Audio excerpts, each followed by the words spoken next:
माता रानी के गीत लेके आइल बनी। रवा सभे सुनी जा, लाइक कर दे जा, शेयर कर जा, कमेंट में बताई जा कैसन लागल और सब्सक्राइब कर दे जा।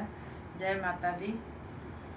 अरे भेज देबो डोलिया कहाँ रवा हो, मैया आई है मोरे आंगनवा।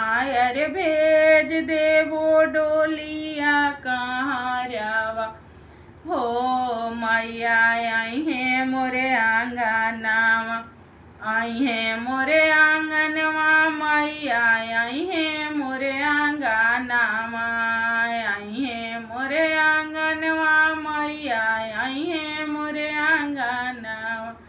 अरे भेज देबो डोलिया कहाँ रवा हो, मैया आई है मोरे आंगनवा।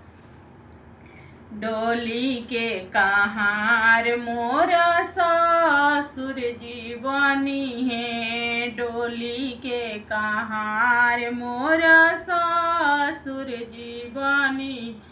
अरे ले आई है सोरा हो सिंगारवा हो, मैया आई ना आंगनवा। ले आई है सोला हो सिंगारवा हो, मैया आई ना आंगनवा।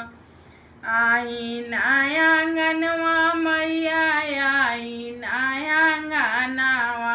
अरे भेज देबो डोलिया कहाँ रवा हो, मैया आई ना आंगनवा। भेज देबो डोलिया कहाँ रवा हो, मैया आई ना आंगनवा। डोली के कहार मोरो स्वामी जी बनी है। डोली के कहार मोरो स्वामी जी बनी। अरे ले आई है लाला की चुनरिया हो, मैया आई ना आंगनवा। ले आई है लाला की चुनरिया हो, मैया आई ना आंगनवा। अरे भेज देबो मैया राउर डोलिया हो, रउआ आई ना आंगनवा।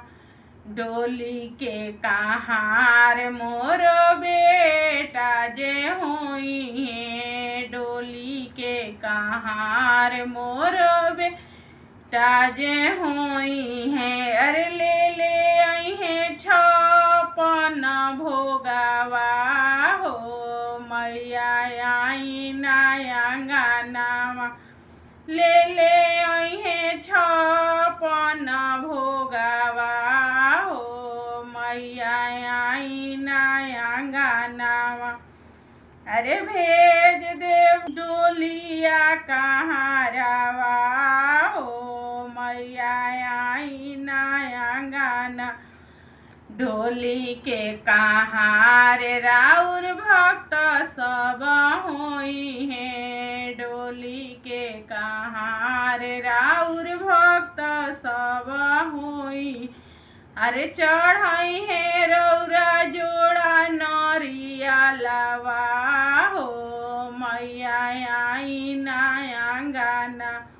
चढ़ाई है रौरा जोड़ा नरियलवा हो, मैया आई ना आंगनवा।